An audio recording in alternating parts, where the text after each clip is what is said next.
সরাসরি চলে যাব মালদার চাঁচলে, সেখানে সভা থেকে শুভেন্দু অধিকারী কি বলছেন শোনাবো আপনাদের।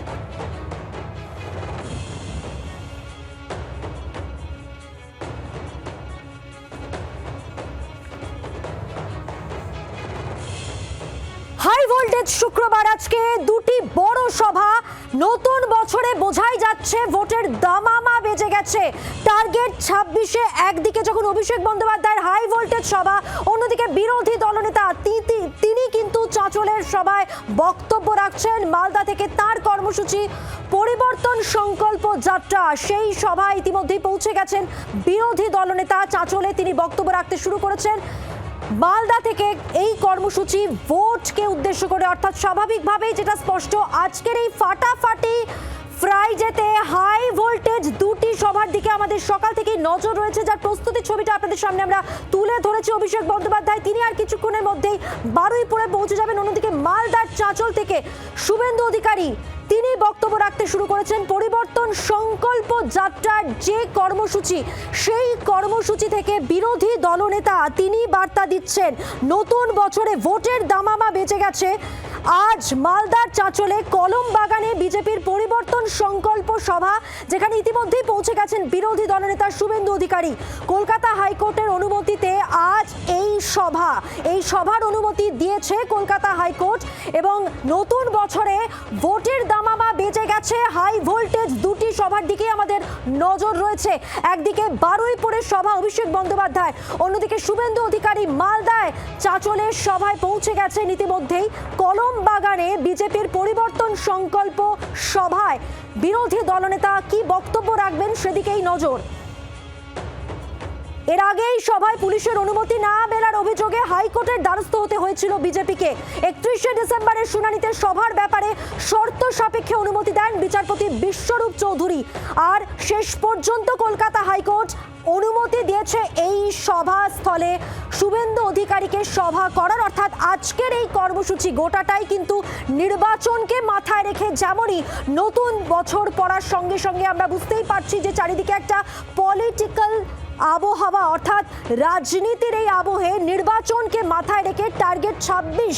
আর এখানেই দুটি হাই ভোল্টেজ সভা, যেখানে একদিকে বারুইপুরে অভিষেক বন্দ্যোপাধ্যায় তিনি সভা করতে চলেছেন, আর কিছুক্ষণের অপেক্ষা সেখানে পৌঁছে যাবেন তিনি।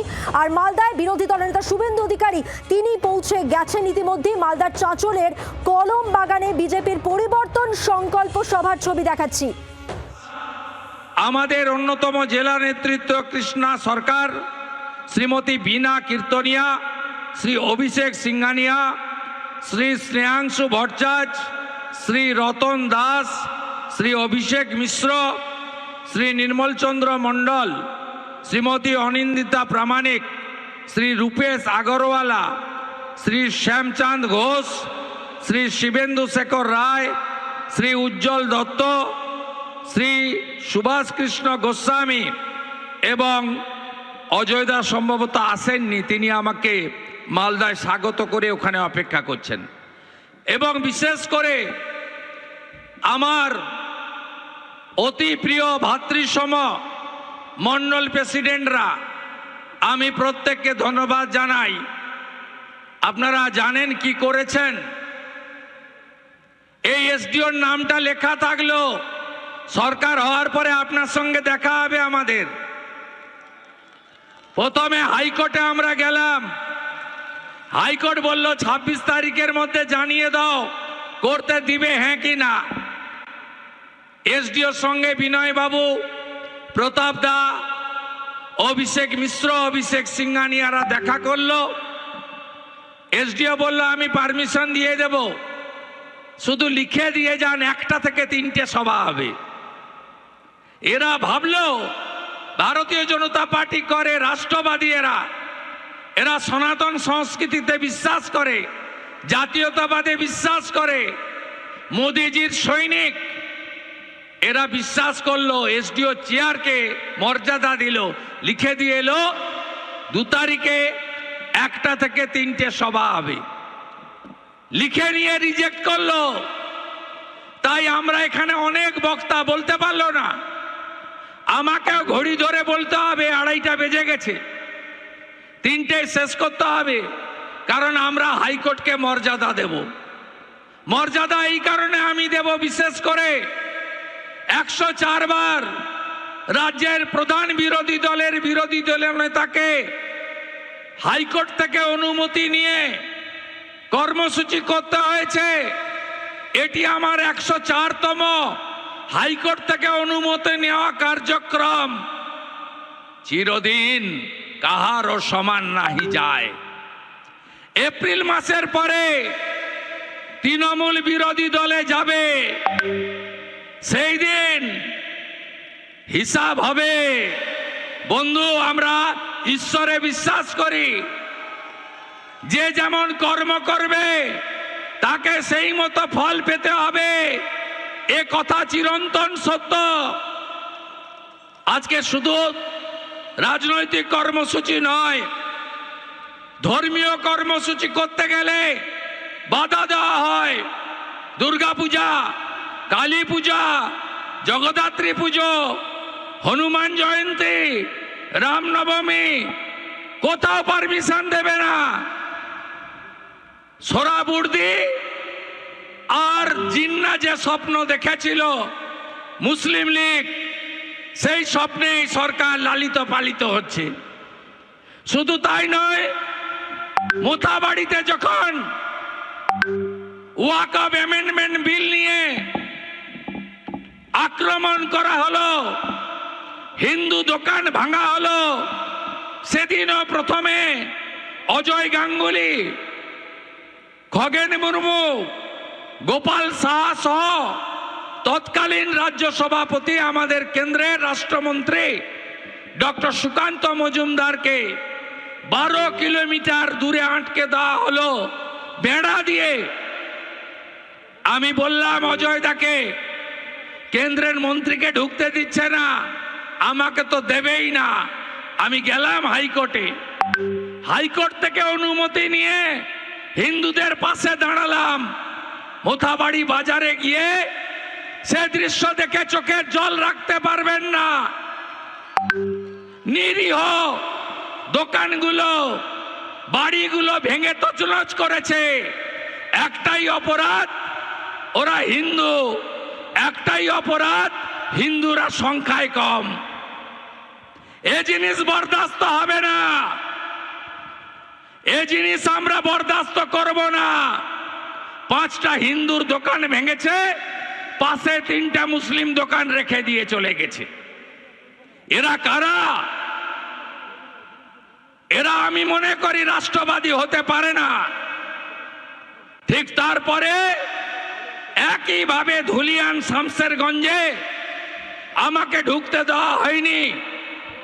হাইকোর্ট করে গেছি, বেদবনা সহ 10টা হিন্দু গ্রাম, নুন রাখার বাটিটা পর্যন্ত নেই, মাত্র 16% হিন্দু থাকে। এ কোন রাজ্যে আপনি আছেন? কোন রাজ্যে আপনি বসবাস করছেন? যেভাবে দীপু দাসকে বাংলাদেশের ময়মনসিংহে জ্বালিয়ে দেওয়া হয়েছে জ্যান্ত, একইভাবে হরগোবিন্দ দাস 75 বছর, তার 42 বছরের যুবক পুত্রকে পশু কাটার তরবারি দিয়ে কাটা হয়েছে ধুলিয়ানে। এ কোন রাজত্বে আছেন আপনি? উস্কে ছিল কারা? মমতা ব্যানার্জিরা, সিদ্দিকুল্লাহ চৌধুরী আর ববি হাকিমরা। ওয়াকফ অ্যামেন্ডমেন্ট বিল কার্যকর হয়নি, কার্যকর হয়ে গেছে। মমতা ব্যানার্জি কি বলেছিল? দিল্লিতে গিয়ে আন্দোলন করুন। মমতা ব্যানার্জি কি বলেছিল? আমার প্রাণ থাকতেও পশ্চিম বাংলার মাটিতে ওয়াকফ অ্যামেন্ডমেন্ট বিল কার্যকর করতে দেব না। যারা মমতা ব্যানার্জির হয়ে এখানে বাজনা বাজান, রহিম বক্সি, তাজমুল হোসেন, বৃদ্ধ সমর মুখার্জি, আর এখানে তো পরিযায়ী এমএলএ নিহার চন্দ্র ঘোষ, উত্তর দিতে পারবেন? উত্তর দিতে পারবেন না। মোথাবাড়িতে হিন্দু দোকান লুট, ঘর ধুলিয়ান শামসেরগঞ্জে আগুন কার স্বার্থে করেছিলেন আপনারা? এই জিনিস বন্ধ করতে হবে, পরিবর্তন আনতে হবে। আমরা পশ্চিমবঙ্গে শান্তি চাই।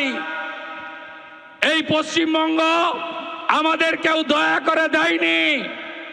এটা বাঙালি হিন্দুদের হোমল্যান্ড। হ্যাঁ, আমরা স্বামীজির ভক্ত। 12ই জানুয়ারি স্বামীজির জন্মদিন পালন করব।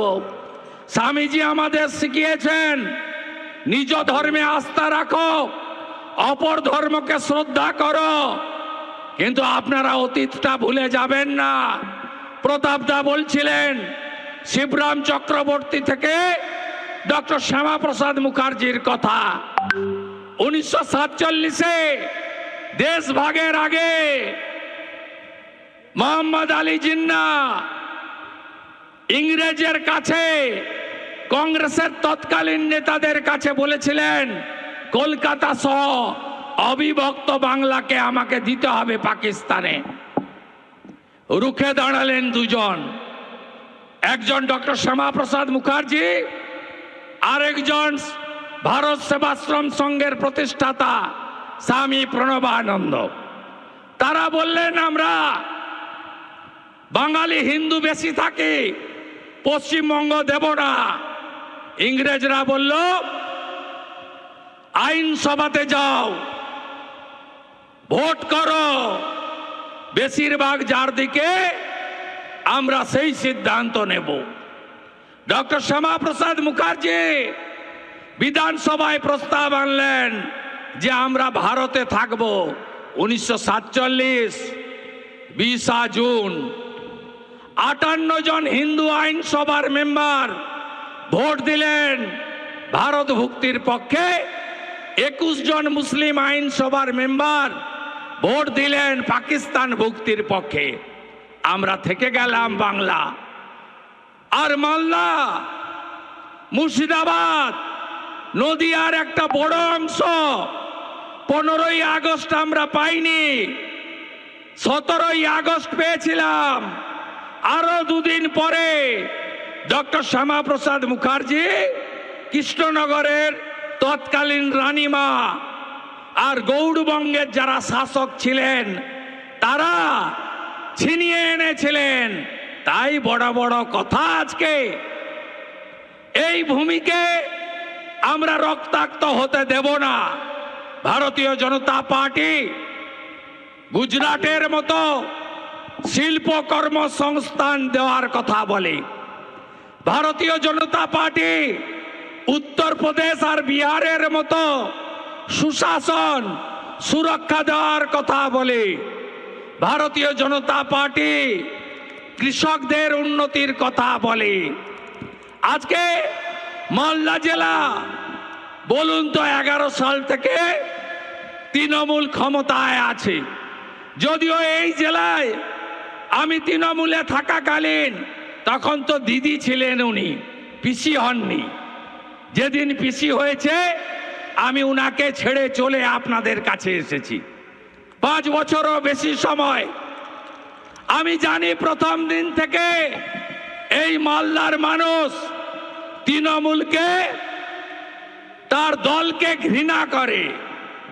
1998-তে দল প্রতিষ্ঠার পরে বিজেপির সঙ্গে জোটে কয়েকদিন ছিল। তারপরে 11 থেকে কংগ্রেসের হাত ধরে, তখন মানিকচক ছিল না, রতুয়া ছিল না, আড়াইডাঙ্গা নাম ছিল, একমাত্র সাবিত্রী মিত্র জিতেছিল। তারপরে কংগ্রেসকে ব্যবহার করে তৃণমূল আবার একা চলতে ফেলে দিয়ে একা চলতে শুরু করলো। 14 সালের লোকসভা নির্বাচন, উত্তর মালদা, দক্ষিণ মালদা তৃণমূলের প্রাপ্ত ভোট 14% মাত্র। জামানত ছিল না, সিকিউরিটি মানি ফরফিট হয়ে গেছিল। 16 সালের বিধানসভার ভোটে এই জেলাতে তৃণমূল শূন্য পেয়েছিল, খগেনদা জিতেছিলেন, গাজল থেকে এমএলএ হয়েছিলেন, হবিবপুর বামনগোলা থেকে এমএলএ হয়েছিলেন, শূন্য পেয়েছিল। আবার 24-এর লোকসভা ভোটে এই জেলায় দুটো লোকসভা কেন্দ্র আপনি দেখুন, 12টা আসন, একটাও তৃণমূলের লিড নেই। হরিশ্চন্দ্রপুরে আছে, উত্তর না। রতুয়ায় আছে, উত্তর না। চাঁচলে আছে, উত্তর না। মালতীপুরে আছে, উত্তর না। গাজলে আছে, উত্তর না। হবিবপুর বামনগোলা আছে, উত্তর না। ওল্ড মালদা আছে, উত্তর না। ইংলিশ বাজার আছে, উত্তর না। মানিকচক আছে, উত্তর না। মোথাবাড়ি আছে, উত্তর না। বৈষ্ণবনগর আছে, উত্তর না। সুজাপুর আছে, উত্তর না। তৃণমূলকে, তার নেত্রীকে মালদার জেলার মানুষ পছন্দ করে না। তার কারণ তৃণমূল মানে হলো চোর। তৃণমূল কংগ্রেস মালদা জেলার এমন ক্ষতি করেছে যে ক্ষতির কোনো সীমা নেই। আপনাদের বলে না কেন্দ্র টাকা দেয়নি, কেন্দ্র টাকা দেয়নি তাই আবাস যোজনা হয়নি। জিজ্ঞেস করবেন তো এই তোলামূলকে। 2004 থেকে 14 কংগ্রেসের সময় ইন্দিরা আবাস ছিল IAY, 4,664 কোটি টাকা দিয়েছিল। মোদিজি প্রধানমন্ত্রী আবাস যোজনায় 14 থেকে 22 কত টাকা দিয়েছে জানেন? 30,000 কোটি টাকা। কত বাড়ির জন্য? 40 লক্ষ বাড়ির জন্য। আপনারা কেউ পেয়েছেন? পাননি। তাহলে টাকাগুলো এই লাভলি খাতুনদের মতো বাংলাদেশি অনুপ্রবেশকারী পঞ্চায়েতের প্রধান এরা লুট করে নিয়ে গেছে। মোদিজি 14 কোটি স্বচ্ছ ভারতে দেশে শৌচালয় বানিয়েছিলেন মা বোনেদের সম্মানের জন্য। এই রাজ্যে 72 লক্ষ শৌচালয় দিয়েছেন, 12,000 টাকা করে ইউনিট পেয়েছেন আপনারা। তৃণমূল পায়খানাও খায়, বলে 100 দিনের টাকা দেয় না। 4 থেকে 14 কেন্দ্রের UPA 1 UPA 2 সরকার মনরেগাতে টাকা দিয়েছে 14,000 কোটি। 14 থেকে 22 নরেন্দ্র মোদীজি মনরেগাতে 100 দিনের কাজ টাকা দিয়েছে 54,000 কোটি। কোথায় গেল টাকা? 1,25,00,000 ভুয়া জব কার্ড বিহারের লোক এখান থেকে টাকা তুলে নিয়ে চলে গেছে। বাংলাদেশের লোক এখান থেকে টাকা তুলে নিয়ে চলে গেছে। আপনারা যারা রিয়েল জব কার্ড হোল্ডার, কার্ডগুলো গুছিয়ে রাখুন, বিজেপিকে আনুন। আপনাদের 100 দিনের কাজ তো দেবই, আরো বিজেপির রাজ্যের সরকার আরো 100 দিনের কাজ দেবে, 200 দিনের কাজ বিজেপি দেবে। বিজেপিকে আনুন।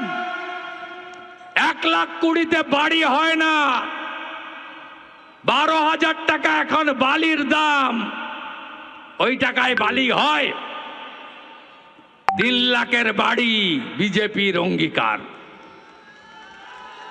প্রধানমন্ত্রী সূর্যঘর যোজনা, পাশেই কাটিহার, দারভাঙ্গা, আরারিয়া, কিষানগঞ্জ, যান খোঁজ নিন।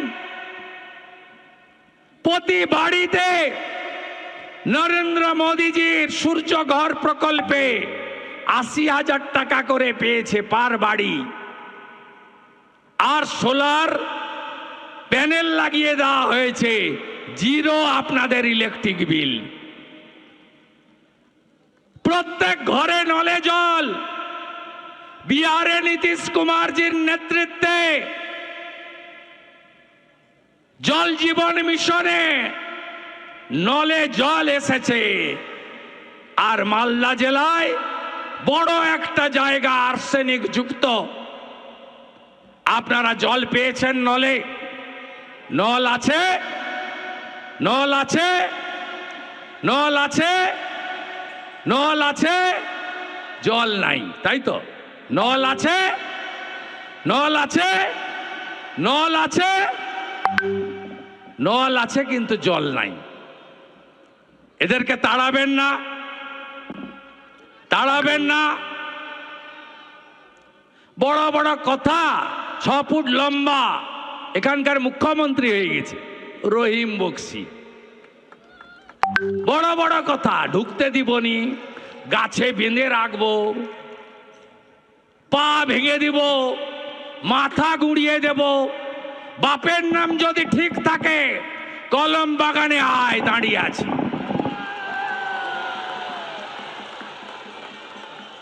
আরএসপির মাল ছিল, আইসিডিএস এর চাকরি বিক্রি করত, আর আমি এখানে তৃণমূলের অবজারভার যখন ছিলাম আমার গাড়ির দরজা খুলতো। কেউ নেবে না। তৃণমূলের যারা এখানে নেতা ছিল,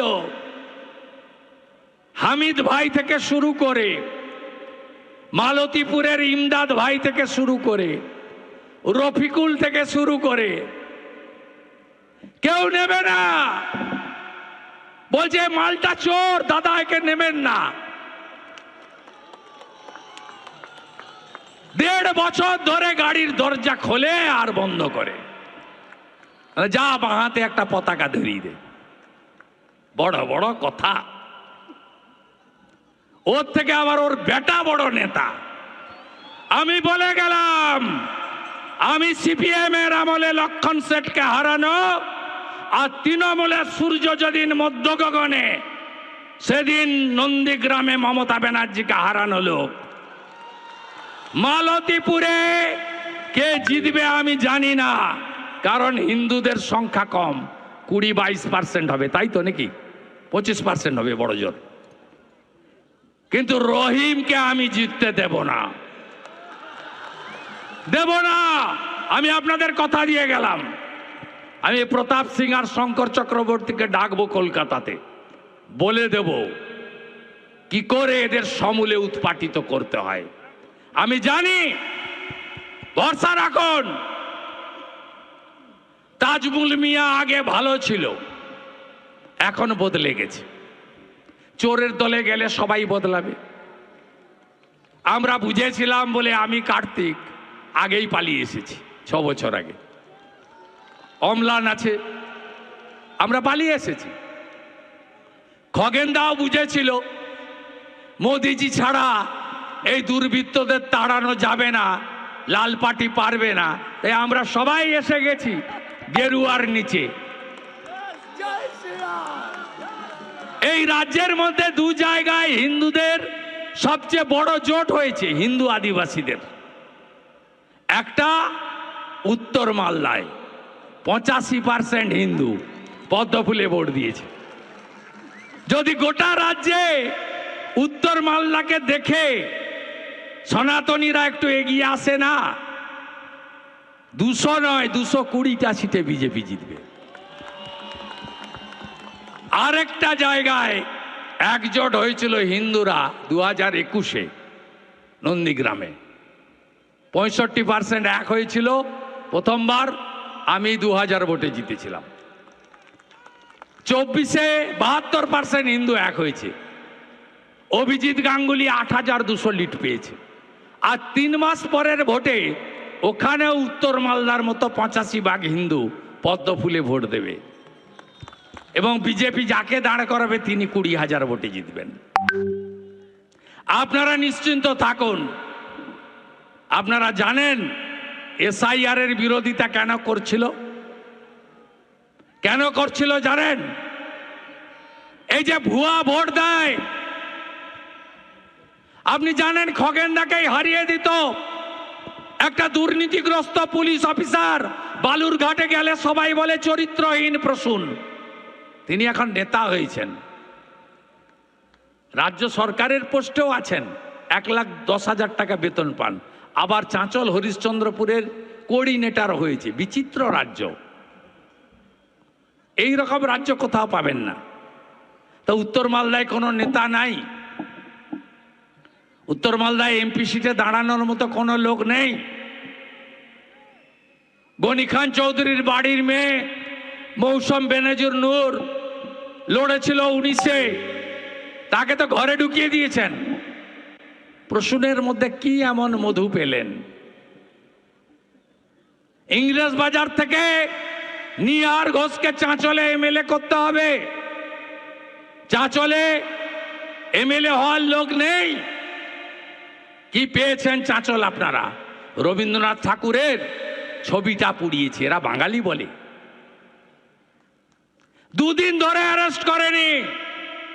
কবে অ্যারেস্ট করলো জানেন?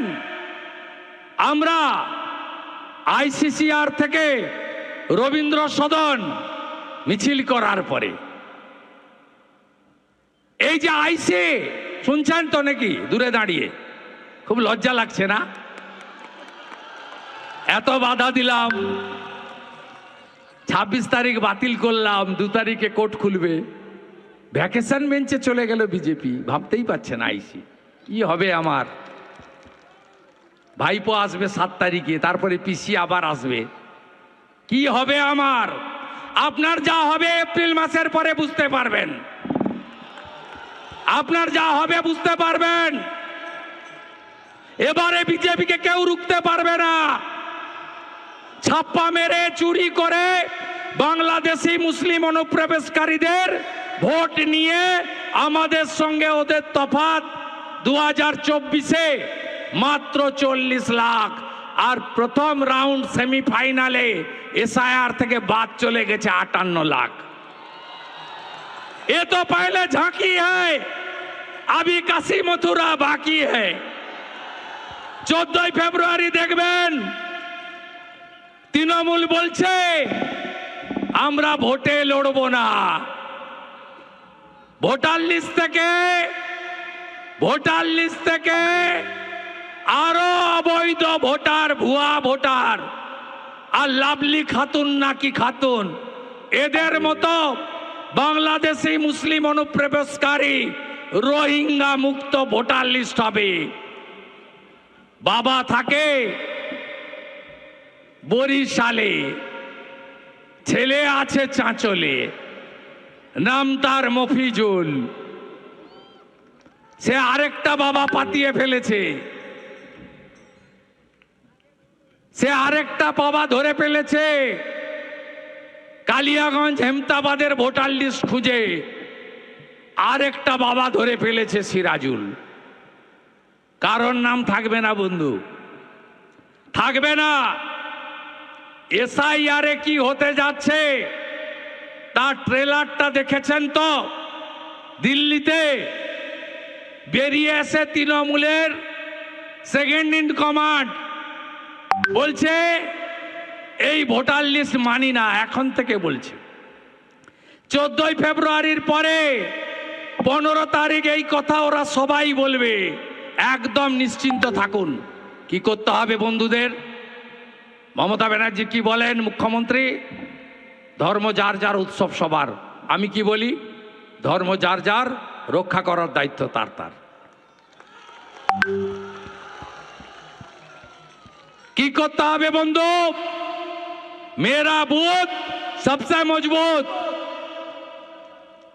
ওরা যদি মুসলিম বুথে 100টার মধ্যে 99টা ওদের পক্ষে ফেলে, আপনি সনাতনী আদিবাসী বুথে 100র মধ্যে 99টা কেন ফেলতে পারবেন না? যেদিকে চোখ যায় মানুষ আর মানুষ। চাঁচল কি পেলেন? রাষ্ট্রবাদী মুসলিমদের কাছে বলছি, এখনো অনেকে আছেন কংগ্রেসের খাতায় নাম লিখিয়ে রেখেছেন। গনি খান চৌধুরীর ফ্যামিলি, ঈসা খান চৌধুরীদের কেউ চোর বলতে পারবে না।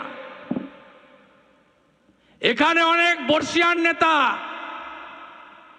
এই উত্তরবঙ্গের জয়নাল আবেদিন, গোলাম ইয়াজদানি, মেহবুবুল হক, এদেরকে কেউ বলতে পারবে না এরা চোর বা সাম্প্রদায়িক নেতা। তা আমরা বলি, আজকে যাদের হাতে চলে গেছে, সেদিন খগেন মুর্মুর কাউন্টিং এজেন্টদেরকে কাউন্টিং এর আগের দিন এই প্রশ্ন, এটা ডাকাত, লম্পট, চরিত্রহীন ইয়াসিনকে নিয়ে গিয়ে লুট করতে গেছিল, রুখে দিয়েছিল কেন্দ্রীয় বাহিনী। পরিবর্তন আপনাদের করতে হবে। চাঁচল কি পেলেন? মোদিজির সরকার তার চাঁচল তুলসীহাট্টা রেল লাইনের জন্য জমি চাইল 10 বার। মমতা ব্যানার্জি জমি দেয়নি, বালুরঘাট হিলি জমি দেয়নি। চাঁচলে ট্রেন আসুক, হ্যাঁ কি না? ভুট্টা চাষিরা, কৃষকরা চান, হ্যাঁ কি না? ধান চাষেরা চান, হ্যাঁ কি না? এখন তো বিহারের পরে এখানে মাখানাও হচ্ছে। ট্রেন যদি চান, বিজেপিকে আনুন। বিজেপি এলে 6 মাসের মধ্যে রেলকে জমি দিয়ে দেওয়া হবে, আর রেল বসে আছে চাঁচলে ট্রেন আনার জন্য। আমি তৃণমূলে থেকে এই কলম বাগানে হেলিকপ্টার করে এসে সভা করে গেছি। আমাকে লিখে দেওয়া হয়েছিল বলার জন্য যে চাঁচল আর গাজল মিউনিসিপ্যালিটি হবে, বলে আসবে, এই বলেছিল মুখ্যমন্ত্রী। আমি উনার কথা এখানে বলে গেছিলাম। 15 বছরে চাঁচল পুরসভা হলো না, আর এই দেউলিয়া সরকার করতে পারবে না। তাই চাঁচল পৌরসভা চান, হ্যাঁ কি না? উত্তরবঙ্গে এইমস চান, হ্যাঁ কি না? যদি চান, পরিবর্তনের সরকার আনুন।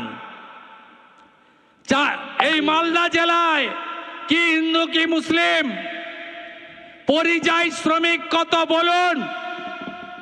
প্রত্যেকটা গ্রামে 150-200 যুবক বাড়িতে থাকে না, হ্যাঁ কি না বলুন? কোন রাজ্যে কাজ করছেন?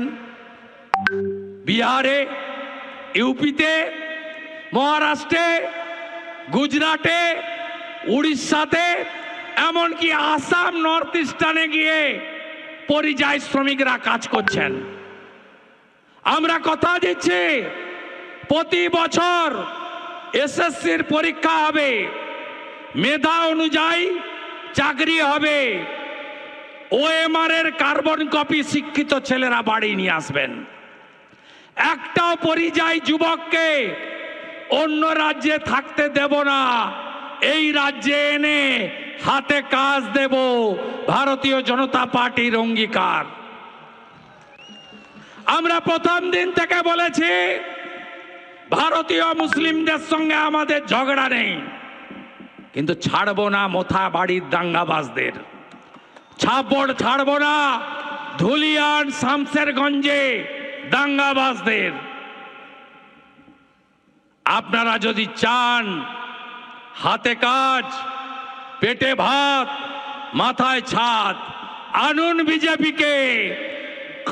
কংগ্রেস পরীক্ষা দিয়েছে, ফেল করেছে। সিপিএম 34 বছর পরীক্ষায় বসেছে, ফেল করেছে। 15 বছর তৃণমূল চুরি ছাড়া, তোষণ ছাড়া, অত্যাচার ছাড়া, মিথ্যা মামলা ছাড়া, চাকরি বিক্রি ছাড়া, টাটাকে তাড়ানো ছাড়া আর কোনো কাজ করেনি। তাই দেখা হয়ে গেছে তৃণমূল। হীরক রানী এবারে যাও, bye bye bye bye bye bye bye. তাই এইবার বিজেপি সরকার জয়ের লক্ষ্য, পরিবর্তনের সংকল্প। মা বোন দিদিরা এসেছেন, একদম চিন্তা করবেন না। শিক্ষিত বোনকে চাকরি দেব, বিহারের মতো এসএইচজি গ্রুপ লাখপতি দিদি বানাবো। আর আমাদের উড়িষ্যা সরকার বছরে 50,000 টাকা দেয় একবার, সুভদ্রা যোজনা। নীতিশ কুমারজি এককালীন 10,000 টাকা ঢোকায় অ্যাকাউন্টে। আসাম সরকার 2,500, মধ্যপ্রদেশ সরকার 3,000, দিল্লির রেখা দিয়ে 2,500, হরিয়ানার নায়েব সিং সাইনি 2,100, দেবেন্দ্র ফাডনবিস 2,000 টাকা করে মাসে দেয়। চিন্তা করবেন না, বলে লক্ষ্মী ভান্ডার বন্ধ করে দেবো, ওর বাপের টাকা। আরো ভালো কিছু যদি পান বিজেপিকে আনুন। 500 টাকার গ্যাস হরিয়ানা, রাজস্থানে বিজেপি দেয়। আয়ুষ্মান ভারত চান হ্যাঁ কি না? চান তো? এই ভুয়া স্বাস্থ্য সাথীর কার্ড চলে? চলে না তো? 5 লাখ টাকার ফ্রি চিকিৎসা, রেখা দিত 10 লাখ দেয় দিল্লিতে। আয়ুষ্মান ভারত, বেটি পড়াও বেটি বাঁচাও, হাতের কাজ যারা জানেন, কুম্ভকার, স্বর্ণকার, মালাকার, আমাদের কামার কুমোর, যত হাতের কাজ জানেন, বিশ্বকর্মা যোজনা চালু করতে দেয়নি, আমরা চালু করব। বিজেপিকে আনবেন প্রধানমন্ত্রী ফসল বীমা যোজনা। ছত্তিশগড়ে 3100 টাকা কুইন্টাল ধান কিনি, এখানেও আমরা ধান কিনব। মাঝখানে দালাল থাকবে না। তৃণমূল মানে তৃণমূল মানে তৃণমূল মানে তৃণমূলকে তাড়াতে হবে, তাড়াতে হবে। মকরটা ভালো করে কাটান, পিঠা করুন ভালো করে, মকর পূজা করুন। মকরের পরেই যশস্বী প্রধানমন্ত্রী নরেন্দ্র মোদী মালদাতে আসছেন এই মাসে। আবার দেখা হবে। আজকে তো প্রতাপ সিং ট্রেলার দেখালো, সেদিন সিনেমা দেখাবেন তো? 5 লাখ 5 লাখ 5 লাখ 5 লাখ। মোদিজি মোদিজি মোদিজি মোদিজি মোদিজি মোদিজি এইবার এইবার এইবার এইবার এইবার এইবার এইবার এইবার আমার সমস্ত রাষ্ট্রবাদীদের অভিনন্দন। আর বাংলাদেশ হতে দেব না তো, দেব না, আমরা দেব না। বাংলাদেশ হতে দেব না, জামাতের হাতে যেতে দেব না, দেব না তো, দেব না তো। জয় জয় শ্রীরাম, জোর সে বলো জয় শ্রীরাম, আরো জোরে জয় শ্রীরাম, সবাই মিলে জয় শ্রীরাম, জয় জয় শ্রীরাম। 3টে বাজে সভা শেষ করলাম, তবে ছাড়ছি না আঁচাচল। এখান থেকে হাঁটবো, মন্দিরে প্রণাম করব, প্রণাম করে গাড়িতে উঠব। দেখবি আর জ্বলবি, লুচির মতো ফুলবি।